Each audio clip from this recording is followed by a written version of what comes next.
let me ask you a question. How many times today, just today, have you spent time chasing down that thing? You know what I'm talking about. The phone, the tape, the scissors, the lip balm, and let's not even mention the glasses because those things have a life of their own. If this sounds familiar, you are not alone because I think most of us have honorary degrees in losing the same 5 objects every single day. And that, my friends, is the reason we are going to talk about a great organizational tool I discovered that I have been loving recently, and it's called the house purse. Now, before your imagination runs wild, I'm not talking about a purse that has a chimney coming out of it. A house purse is simply a stylish little bag that lives inside your home that carries all the essentials that you're forever chasing down every single day. Think of it as a personal organization center, a place where you can find your lip balm, tissues, a pen, all those things that you use, and it's right at your fingertips. Now, you're wondering why bother with this, but the answer is simple, because it saves you time, energy, and patience. Because how many times have you sat down in a chair ready to read a good book and you realize you've left your reading glasses upstairs? Or you're sitting down with a cup of tea and you realize you need the nail file that's in the bathroom. And let me just say, a house purse is not a junk drawer in disguise, because a junk drawer is a place where you hide batteries that don't work and mystery keys that unlock nothing. This purse is intentional, it's graceful, and it's an act of self-care. So in today's video, I'm going to show you why every woman deserves her own house purse and what to put in it, how to make it feel practical but also a little bit indulgent. Because let's face it, we spend decades looking after other people, so it's good to have a tool that can make our lives run smoother too. I've been using mine for a few weeks now, and honestly, I'm not sure how I managed without one. So pour yourself a cup of something lovely and let's talk about how one simple bag can save you time, energy, and quite possibly your sanity.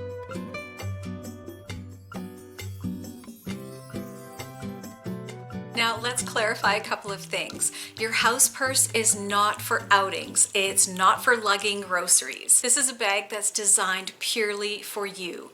Your convenience, your comfort, and your peace of mind. It gathers together all the things that you use most often so you don't have to go hunting for them. And the part I love the most is that it's portable within your home. So if you're reading in the living room, it sits right by your chair. Or if you're doing a crossword puzzle in the kitchen, it sits on the counter. And if you're unwinding in the bedroom, it's right there by your bed. And this is really a lovely form of self-care because it's telling yourself, I don't need to run around looking for the same things all the time. Everything is together exactly where I need it. And here's the little bonus. When someone in your household asks, have you seen the scissors, or do you know where the tape measure is?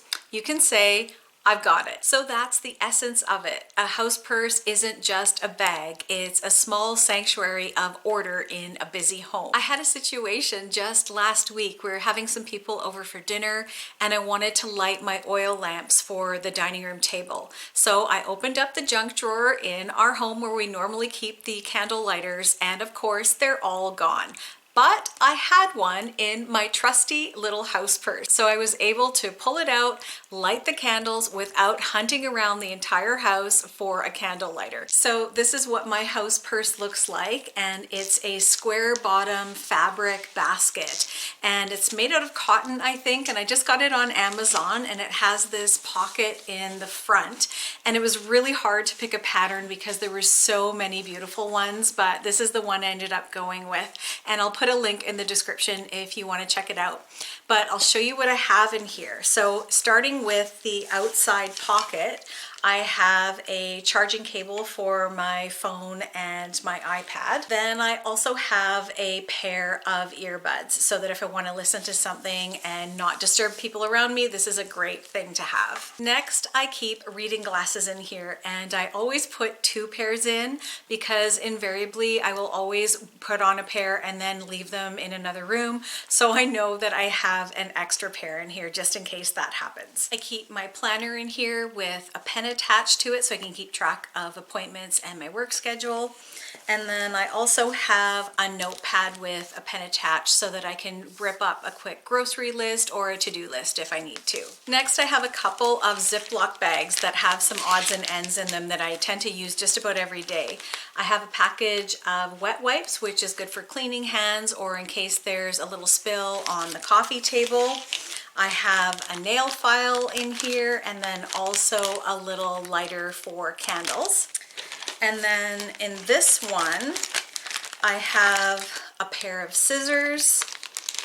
I have a note card in case I learn that it's somebody's birthday or I need to send them a card for some reason. I know that I've always got one in my bag so I can write up a quick note for someone. Then I have a roll of tape in here. And I also have one of these little mini flashlights, which also will come in handy if the power ever goes out. Then I know that I have one in my house purse that I can access quickly. I also have a little makeup pouch in here and I've got an EOS lip balm. I don't know what it is and maybe you're the same, but as soon as I sit down on the couch, it's like my lips just immediately dry out. So it's good to have a lip balm.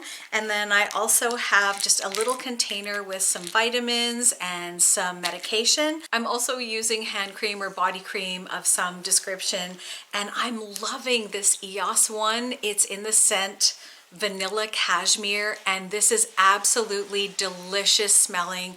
It just smells warm and vanilla and it's just absolutely wonderful. It smells like baking or cookies. It's such a comforting scent and it's very hydrating, so I've been loving this. And I also have a little tin in here that I keep some candy or some chocolates so that if I sit down with a cup of tea and I just want something a little bit indulgent, it's there in the tin.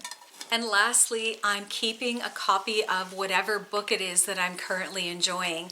And right now I'm reading At Home in Mitford by Jan Caron. I'm not sure if that's how you pronounce her last name, but I learned about this series from a booktuber that I was watching a while ago. These books are like slipping into a favorite armchair with a pot of tea. It's very cozy writing. These books are set in the fictional small town of Mitford, North Carolina, and it follows Father Tim Kavanaugh, who's an Episcopalian priest. It's about the beauty of ordinary days in small town life. What I love about these books is the characters are kind-hearted, they're eccentric, and there's this strength of friendship and faith. Reading the Mitford books really almost feels like visiting a place where people still wave to each other on the street, where they share meals, and where hope just finds itself into the hardest of days. It's really cozy fiction at its finest. Once you've put together your house purse, make it a part of your rhythm. So maybe check it every morning and make sure your book is in there and that your pen works and that your chocolate hasn't mysteriously disappeared overnight. You can always blame the house elves. Or maybe every Sunday evening, restock it. Make sure you've got fresh tissues in there or your next book lined up. Or if you like to drink tea, have a few tea bags tucked in. This is a little ritual that can become something grounding. So there you have it, the humble house purse. And it's a funny thing, isn't it, that just a bag with a collection of everyday essentials can just feel so comforting and make life so much easier. Because let's be honest, life isn't always that scented candle serenity that we see on Pinterest. Sometimes it's lost glasses and misplaced chargers and who knows what else. So if you decide to make your own house purse or you already have one and you just didn't know it had a name, let us know in the comments what you keep in yours so that we can learn from each other. I want to thank you so much for spending this time with me. Take care, everyone, and many blessings to you and your families. We'll catch you in the next one.